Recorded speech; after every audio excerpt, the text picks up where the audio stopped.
Welcome to another episode of Apocalypse Cinema. With me, as always, is Cornbread. It's me. That's as Sam. Always. Yes. Oh, yeah. And tonight we have our first guest. So this is great. There's a lot of horror. Chicago is a great horror community. Oh, yeah. And there's a lot of independent horror around Chicago. And there are some horrorama. There's lots of great horror film fests around the city that you'll see. And so I've been going to a few of those. And recently I had the opportunity to see a film called Devil Frame, The Devil Frame, right, Rob?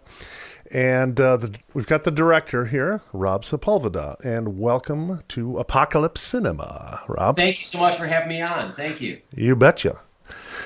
If you could just tell us a little about yourself, that would be great, just to give us an intro. Sure. A little bit about myself. I am a local filmmaker. I have been a cinematographer for many years, working with other filmmakers here in Chicago. And I recently wrote and directed my first feature. And we just did a preview screening party for the cast and crew at the Davis Theater a few weeks ago. And now we are ready to start pushing out our occult horror thriller called The Devil Frame, and getting it out to an audience. Very nice. And that's Rob. And his film, which we saw recently, actually, we were able to screen it last night with some popcorn. Oh, yeah. It's a great experience. Yes, we had the extra nacho cheese. The powder, as is tradition. It's the tradition of us guys to have that. Colonel Seasons is the magic dust for that. That sounds great. Yes. It's always.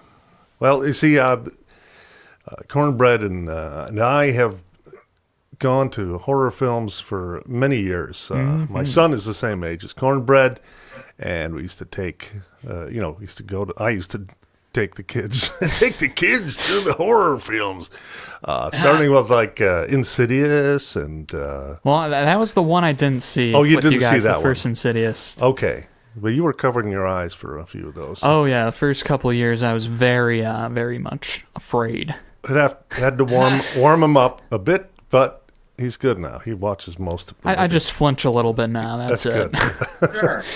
The natural flinching.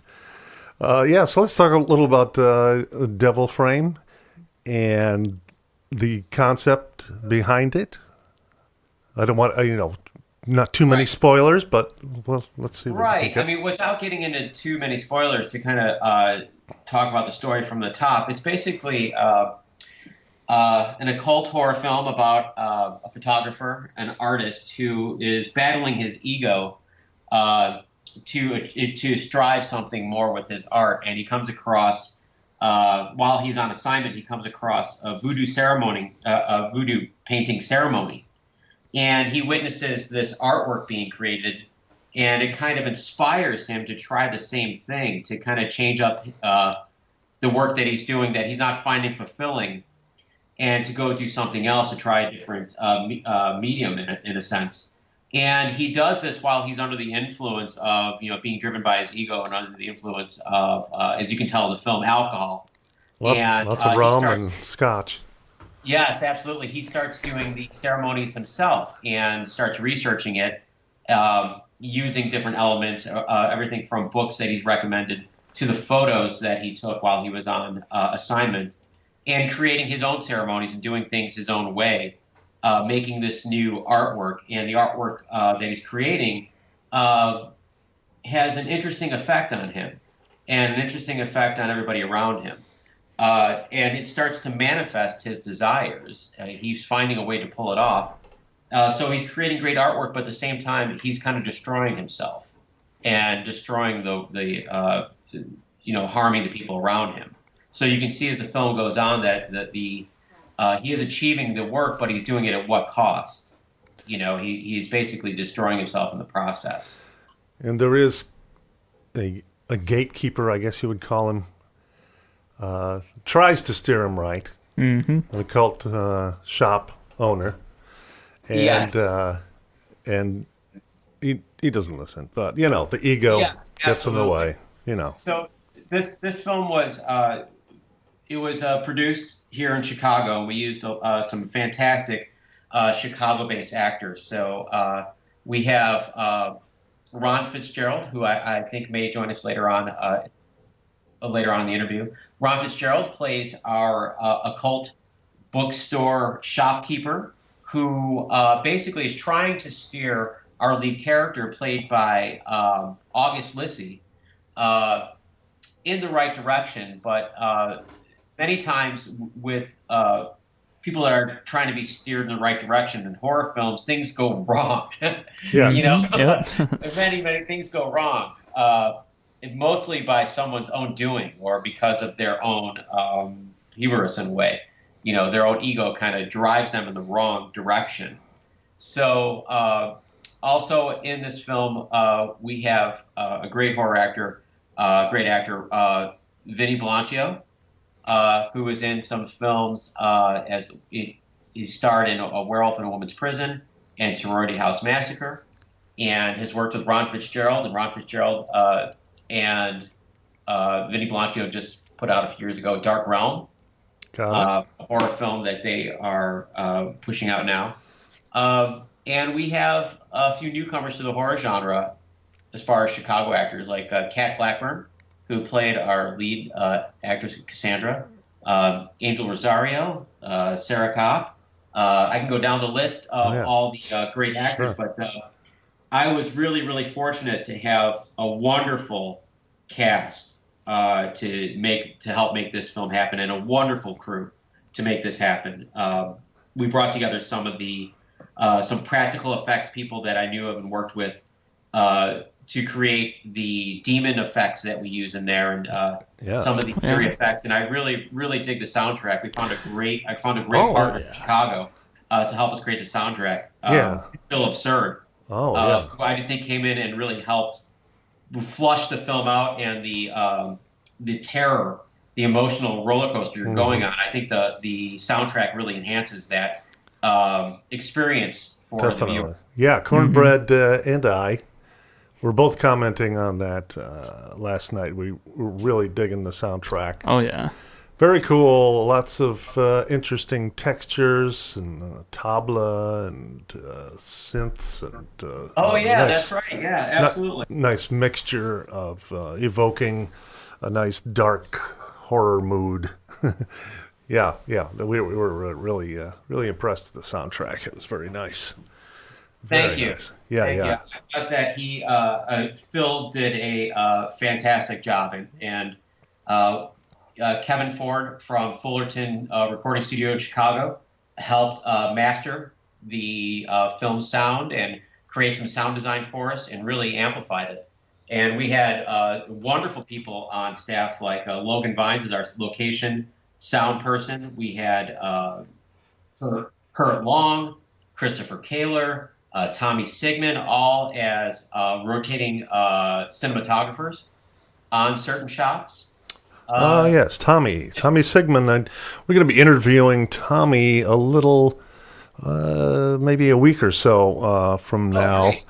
And as part of the black cinema, black horror and sci-fi kind of thing we're going to be doing. So, Tommy Sigmund's great. Yes. Yeah, wonderful. He came in as the AD on this project, and was so much more when we needed some help with some casting decisions we had to make, or moves we had to make. And he was a wonderful, wonderful help. He was a great AD and is a great production partner, and helped pull some things together. For a production like this that we took our time making, we took some time off in between filming, to kind of work around everybody's schedules. That worked out just fine for everybody, and it helped us pull off what we really wanted to pull off. Yeah, it's always hard with an independent production, especially if you're not getting paid very much, and everyone has their own jobs, to keep people on a schedule. You can't just shoot 6 weeks in a row every day. Right. Yeah. So that's always a challenge, I'm sure. I think, as an example, David Lynch and Jack Nance, who played Eraserhead, Oh yeah. I think they made that film over 3 years, I believe. Yes. Yep. And he would just keep on, finding Jack and bringing him back in. And Whenever you need them. whenever he needed him, yeah. And Right. the result is pretty amazing. So, yeah, there's a lot of dedication in the independent film world. Mm-hmm. Yeah, I really appreciated that. That everybody kind of stuck around, and we talked about what was going to be entailed as far as the timing. We had to get a good recommendation for a snake wrangler. As you know, there's a snake in the film. Oh, yeah. yes. Yeah, a talking devil snake. So we had to make that happen. Yeah, how did you get him to talk like that? That was really Oh, cool. it was great. Had a dialect coach for Yeah, speaking. exactly. The snake had a very thick accent. Yeah, We had to slow things down. that was good. He comes right through the painting. That's pretty cool. Pretty cool. Oh yeah. And we took our time with some of the practical special effects. Brought in a great makeup special effects person, Bonnie Bones, came in and just really knocked it out of the park for the effects that we wanted to do. We didn't, it wasn't over the top CGI, as you can tell. It was more practical. Yeah. Oh yeah. Yeah, you can see it. Yeah. The influence of where we wanted to, visually, what we wanted to do with this film, and also kind of where we wanted to work. One of the influences, I think, was Serpent on the Rainbow. Oh yeah. As far as some of the color, as far as the color spectrums we wanted to use. And definitely in some of the soundtrack. I thought the soundtrack was kind of groovy. How if you're using a lot of tribal beats, one of the things you don't want to do is lull the audience into a sleep. Oh, yeah. Because we are working with these rhythms, and the rhythms are supposed to cut to these horror scenes that usually are ending up in a crescendo of some type. Right. So the soundtrack had to work with a lot of rhythms and not be stagnant. So I think we were pretty aware. We were trying to be aware of that. Yeah, it mixed it up a lot too. It wasn't just like the same motifs over and over again. It was really interesting and a nice mix for the soundtrack. Really cool. Yeah. And yeah, the other influence I think was more of our midnight movie kind of vibe that I wanted to bring into it. I was really impressed with a lot of the late 70s independent horror films that seem to talk about occultism, have a lot of occult work in them. You would find major stars, Jacqueline Bisset, Alan Alda, and Mephisto Waltz, in a very interesting looking occult film that just kind of slips under the radar unless you kind of look it up and find it, a copy on Amazon or something. And you're like, wow, they kind of did some really far out witchy stuff back then, which Very true. In my opinion, is definitely coming back. Just because there's so many outlets for new horror and new horror voices. Obviously, that whole witch house kind of thing is well represented now. Yeah, witches obviously have come back a lot in films, and I'm all for it. Oh yeah. Lots of different takes on it from back in the old days, Quaker days, the Vivitch, I like to call it. And it is the way that a witch is presented, of course, like the Blair Witch Project you never see, but just that whole witch kind of vibe, the whole kind of dark energy in the forest and forbidden energy, and it's just making its way back, and I think that's cool. We had done a show about Ken Russell's Devils. Recently. Fantastic. Yeah, well, we did a show about nuns in horror, and It's a good episode. we had kind of come to the conclusion that a coven and a convent are kind of Same two thing. sides of the same coin. So, I would say, did you guys discuss with the nuns Alucarda? no. That is a great I believe, late 70s. I think it was Montezuma. Alucarda, I think it's Montezuma. I might be screwing up the director's name. Nuns are very well represented in very interesting costumes in that film. So I would definitely throw Alucarda in there as a great nun film. Alucarda is like Dracula backwards, right? Yes. Yeah. Yes. I think it was Jose Montezuma. I might be screwing up the director's name. But it's late 70s, and it's absolutely stunning. It's a stunning film. And it's a great... I also agree because about the coven and the convent element. In a sense, it can just be flipped. The coin can just be flipped.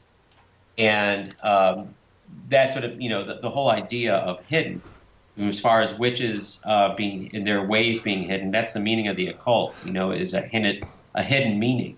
And it's a group of women that are all, in doing incantations. And there's also a dynamic that's there. So you would have a head, a mother. Yep. Mother Superior. Yes, and then the politics that play out underneath it as well. The same way that you would have in a coven, which actually makes for good coven films, is when there's a power struggle. Oh right? yeah. In every great Yes.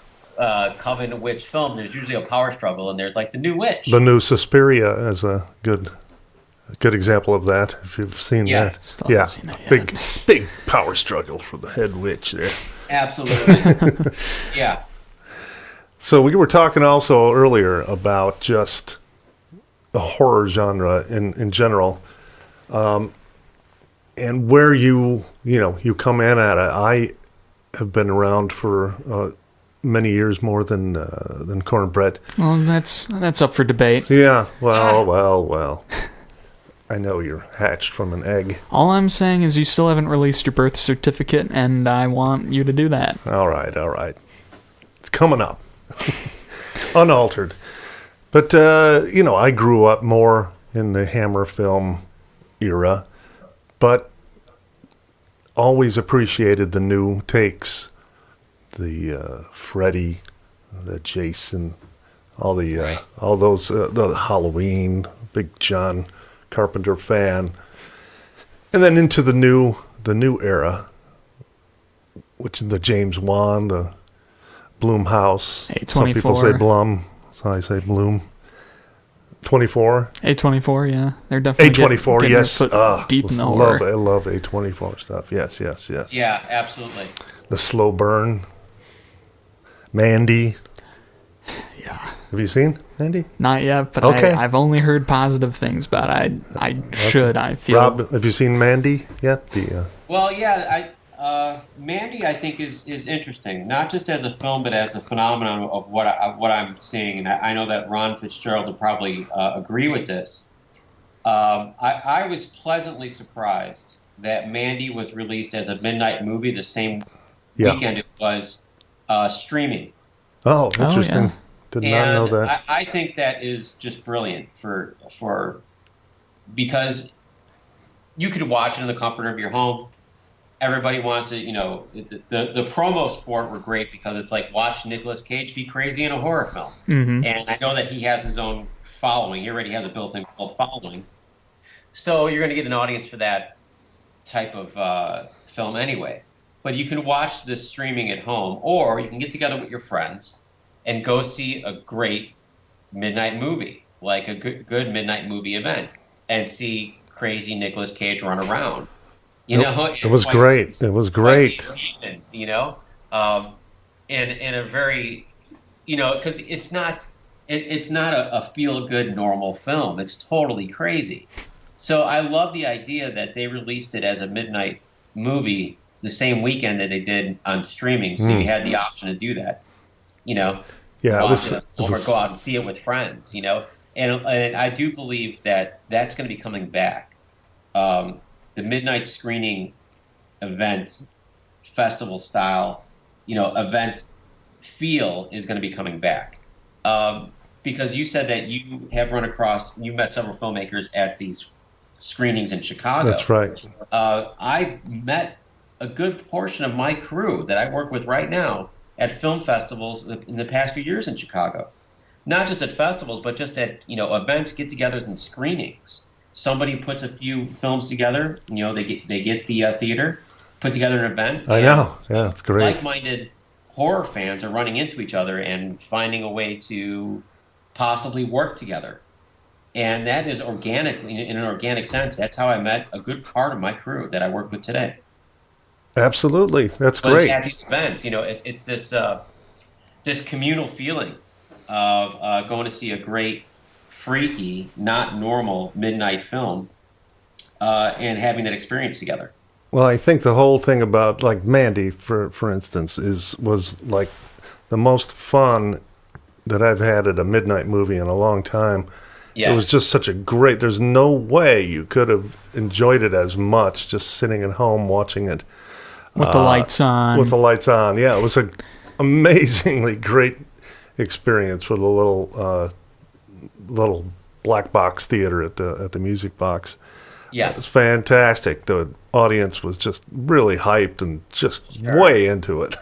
They were eating it up. As a matter of fact, there's Exactly. another at the Music Box, I believe, this weekend. I think all this month they have several good midnight movies that are scheduled for the next month and a half. I'm probably going to Fantastic. check one out tomorrow, I think. But yeah, that's how I just thought that was really smart of them to release it that way. And Yeah, that starts to kind of back up our theory that we want to take the double frame and make that available for midnight movie screenings. That's our audience. If you were to ask us, who is this movie for? I would say, it's not. It's a creepy midnight movie feel kind of film. yeah. I don't know. I would agree. And that's a good audience to go for. Mm-hmm. And I think Chicago is one of the greatest film audiences I've ever seen. I've been to L.A. and New York and a few other big cities. Chicago is always seems to have like the greatest kind of audience for especially horror. There's so many horror events here, and Chicago audiences are just great. Yeah, I agree with that. I've been to a good amount of events that have just had great draws. They've been packed. There's been a great selection of films. I love it when somebody puts together a show and they put on a film that is relatively new to an audience, and we get to discover it together, again. Yeah, yeah, So maybe something that kind of slipped under our radar that wasn't a big hit when it came out. definitely. Something that definitely needs a second viewing, or another run. I really dig that. Yeah, and I like. There's some events now. There's at the Comfort Station in Logan Square. They'll show some old films from like VHS films from the '80s, and there's like stuff that I've never seen, that I never would have seen except for these, and it's like really fun to go revisit this crazy era of film. You're a big horror fan, I assume, and Well, yeah. Well, I really do dig lots of genres of film, but if I was going to produce something, I always found that working on horror films is the most fun. It might be some of the most, fantastic material. I think it's the material that I'm attracted to. hmm, And always on set having a blast. It could be just outrageously ridiculous what we're doing, and we're having a blast on set. So I think that's what I'm gravitating to. yeah, Plus, I think that I like the psychological aspect of it, of horror. It's a safe scare. yes, We and can create that's what something it's outrageously, about. Yeah, scary, and put you on the edge of your seat, and nail biting and tension filled for hour and a half. But it's a safe scare, so I think it allows us to go lots of places. definitely. And there's just such a wide range too of horror, Yes. from horror that doesn't really have any violence at all. I mean, horror doesn't mean blood necessarily. There are horror films that are all blood, and then the horror films with no blood. So there's absolutely. kind of the thriller aspect of it. I mean, Hereditary is a great example. Had some violence, but mostly there it was a good amount. There was a beheading. yes, I know. There's a bunch of beheadings. I'd say it was pretty violent. However, it starts off much slower. It's not like not like the formula of a lot of horror films where it's like the first scene is like a killing to get things started. I feel like a better example would be like Rosemary's Baby or Repulsion. Yeah. That old Roman Polanski. There's horror there because there's no real blood. There's just a lot of terror and thrilling. Just weird and stuff going on. Weird stuff. Occult. Paranoia, occult, fear. It can be voyeurism. just being voyeurism and being That's scary. Stuck somewhere, and the fear of not being able to get out, fear of of what's behind that door, fear of what's in the basement, but you go down there anyway because that's what a horror film is about. Oh yeah, confronting the fear and getting scared because of it. That's right. Yes. Absolutely. So, and usually it's not about doing the right thing. It's about having a choice in front of you and making the wrong move. Yeah. definitely. Oh, yeah. Definitely. Well, right. I mean, I think a lot of horror films, if they do it right, you've got the audience yelling at the character like, "Don't do it!" Yeah. And I think in The Devil Frame, every time our lead actor, August, our lead character, Dean, gets asked about what he really wants to do, and he always makes the wrong decision. He's True. asked about 3 times in the film, "Are you sure you want to do this?" Yes. And every time he says yes. Yeah. Mm-hmm. So all the yeses are very pronounced for those scenes. Yeah, he's pretty reckless. Yes, I'd have to say with his decisions, especially near the end. Oh yeah. It's like, all right. Well, you know what they say, you got to risk it for the biscuit. And he definitely got that biscuit. That's true. Yeah.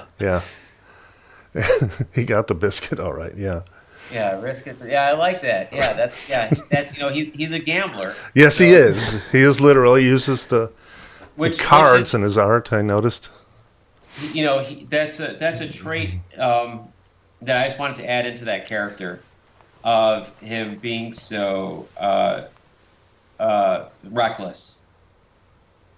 So I was thinking about what vices to kind of give him to illustrate that the best, and I just thought that the gambling aspect as a vice to show off his recklessness was interesting. It was intriguing compared to other things we could have had him do. And another way to piss off that loan shark dude. Yeah, the guy with no eyebrows. That's true. That's true. Yeah, anytime you can get a bookie. Yes. Yeah, I think bookies in horror are overlooked, man. I'm a fan. Yeah, I was thinking that he might harm his hands because he's an artist. Thought maybe he would risk, saying, "All right, if you let him get the money, I'm gonna break your little hands." Oh yes, yeah, I agree. Sure, that's just me. Yeah, I agree. I'm used to that kind of guy. He was pretty nice to him, actually. Yeah, I heard that a little bit. Oh, did you? The funny thing is about that whole tough guy role is it's played by such a nice guy. That's Angel Rosario Jr. and he's outrageous. He's outrageously funny. Huh. He came in and auditioned and got the gig because he came in so quiet and menacing looking instead of shouting about everything. Yeah, he certainly got a great menacing look. He had a toughness about him that was a little more silent. Yeah. And when we weren't rolling, he was cracking everybody up. Oh, no. Just has great comedic chops. Oh, interesting. So he kind of comes off as very likable. Yeah. It was hard to kind of get him to be, Oh, interesting. I mean, like what could you do in this film? Have him, toss around some puppies or something. And he just comes off as likable. And Yeah. and in the end, let's be honest, all he really wanted was his money. Right. So Yeah. he was kind of just doing his job. That's So true. That's true. Yeah. he didn't really do any. The bookie didn't really do anything wrong. No, No. no, no, Oh no. yeah. It was No. just in the end, it's just. But he paid for it. Yeah, What He a- paid for. everything just kind of falls the way it does because it does. Yes, yes, that's true. So I don't think we'll be able to get Ron, but I wanted to just talk a lot about Ron Fitzgerald, the character, the actor. I mean, and his character. Unbelievable job. I liked it. I really liked Ron's performance. It was very naturalistic. We both thought that was his shop because Oh, great! Yes, he thank you. felt that he felt at home there, like he was, he was a card reader. He was, Yes, thank you. and I don't know if he does that tarot card reading or whatever, but he made the audience believe that he was Well, that kind of guy. Okay, so Ron Fitzgerald is an actor and a horror illusionist.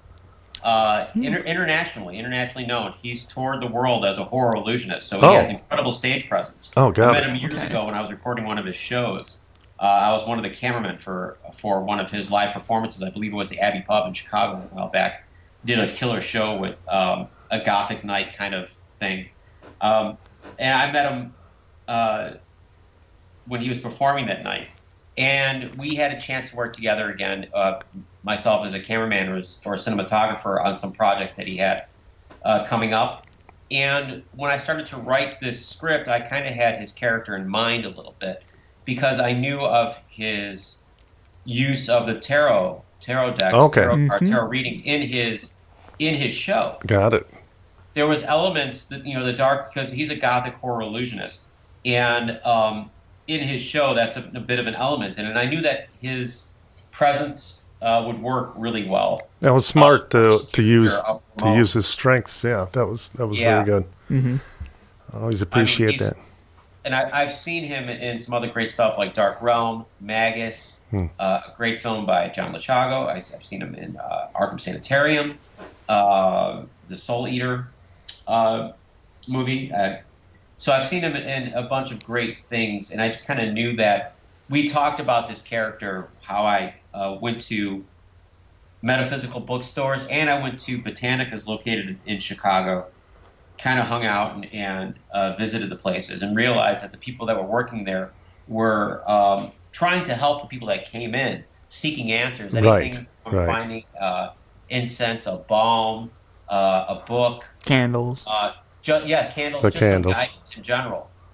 I found that to be very interesting. So cornbread? Do you know what a botanicus is? Yeah, it's that garden you go to in the city. Now it has all those Yes. foreign plants.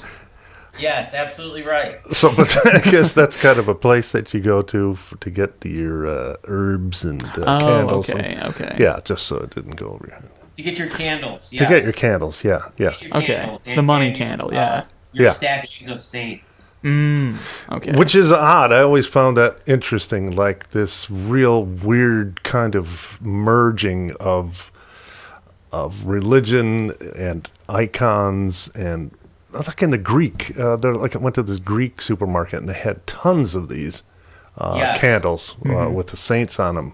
It always seemed scary to me that a little old lady in with a shawl would have a whole room with all these candles. It's like just strange. What is that? The voodoo and Christianity kind of the combo religion? What's that called?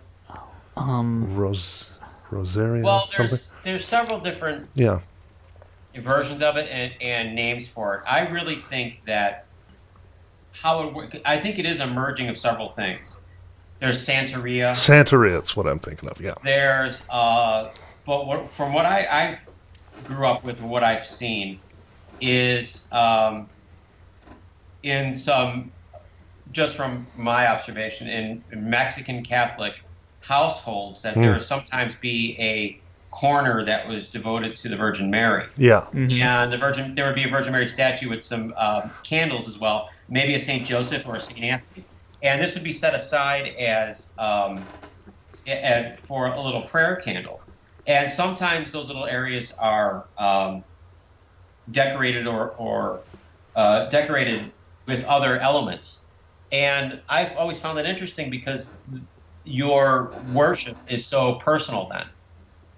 So it means that whatever really works for you.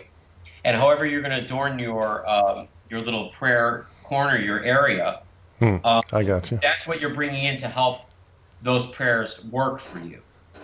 And that's kind of how I got the idea for this story. Yeah, because you're talking about intention and right. right. It's really all about intention. And Yeah. my theory was that either you're listening to Tony Robbins or you're listening to Aleister Crowley. Mm-hmm.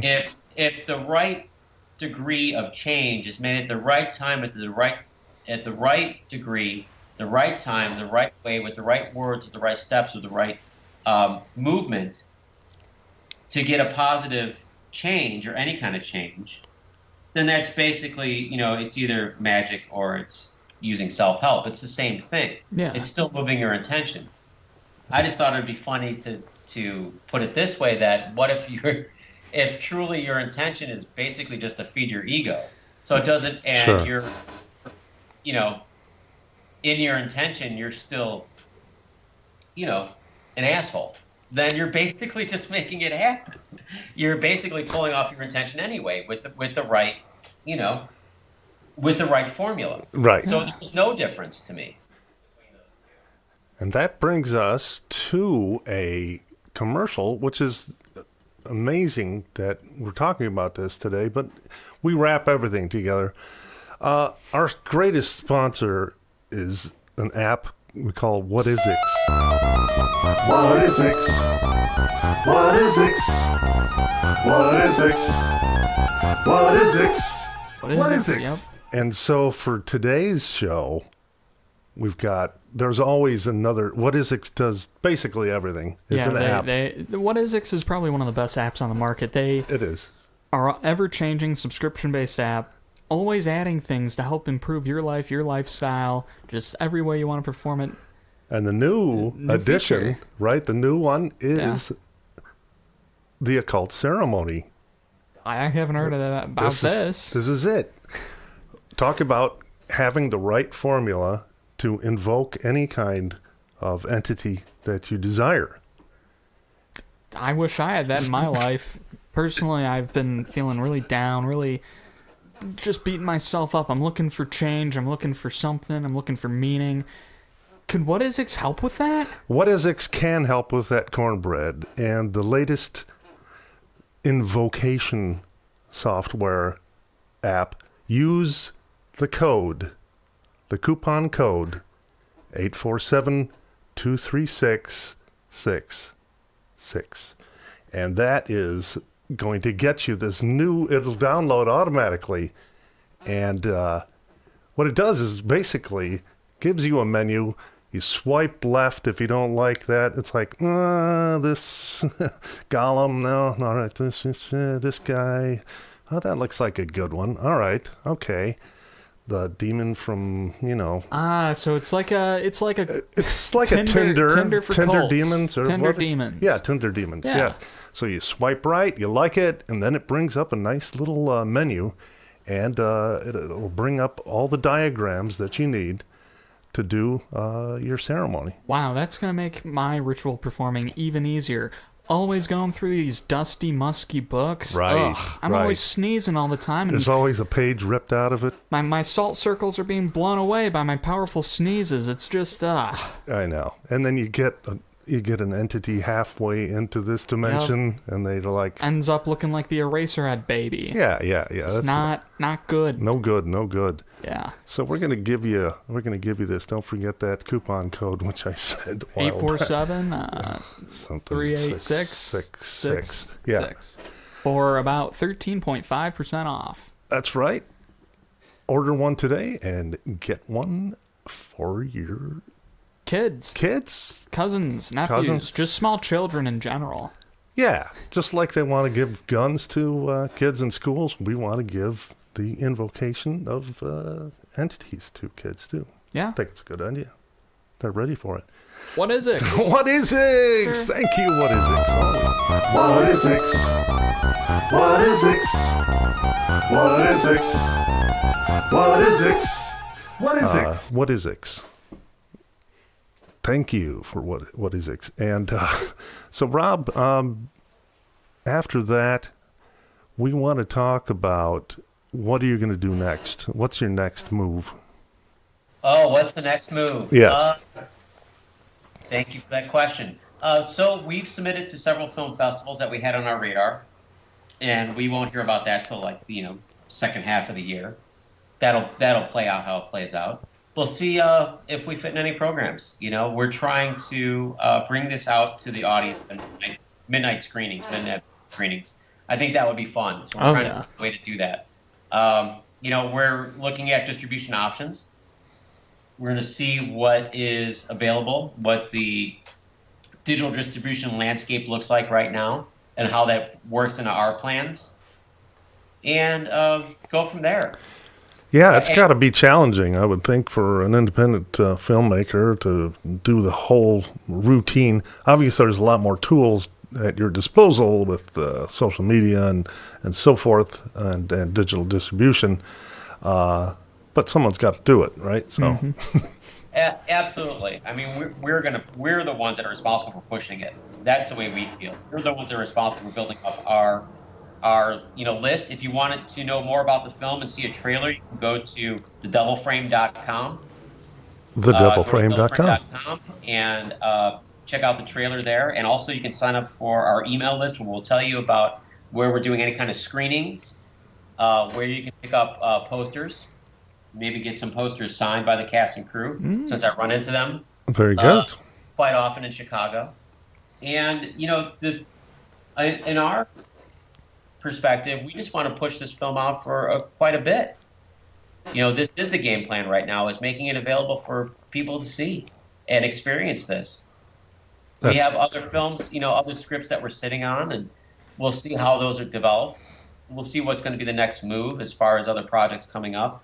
But for right now, we just are pushing this one, pushing The Devil Frame, and trying to get it out to a wider audience so people can enjoy what we put out there, what we put together.